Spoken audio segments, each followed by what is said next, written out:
Praise the lord. ఈరోజు దేవుని వాగ్దానము అపోస్తుల కార్యముల గ్రంథము 12వ అధ్యాయం 7వ వచనం.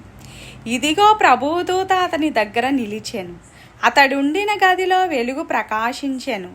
దూత పేతురు ప్రక్కను తట్టి త్వరగా లెమ్మని చెప్పి అతని లేపగా సంకెళ్ళు అతని చేతుల నుండి ఊడిపడెను. అప్పుడు దూత అతనితో, నీవు నడుము కట్టుకుని చెప్పులు తొడుగుకొనుమనెను.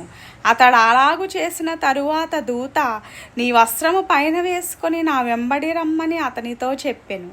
హేరోదు రాజు గారు పేతురు గారిని చెరసాలలో బంధించారు. ఎందుకంటే క్రీస్తు సువార్తను ప్రకటించిన కారణంగా ఆయన చెరసాలలో వేయబడ్డాడు. ఈ లోకంలో ఇప్పుడు కూడా ఎంతోమంది క్రైస్తవులను హింసించి చంపేస్తున్నారు. కానీ దానివల్ల చంపేయడం వల్ల ఒకవేళ సువార్త ఆగిపోద్దని వారు నమ్ముచున్నారు. కానీ రక్షణ సువార్త ఎవరు ఆపినా ఆగదు. అది ఎంతోమంది నైజీరియాలో ఉన్న వారిని ఇక్కడ చంపేశారు, ముస్లిం సోదరులు చంపేశారు. కానీ సువార్త ఆగిపోద్దని అనుకుంటున్నారు, కానీ అది ఆగదు. మనము కూడా క్రీస్తు సువార్తని ప్రకటించాలి. రక్షణ మార్గంలోనికి ప్రతి ఒక్కరిని తీసుకురావాలి.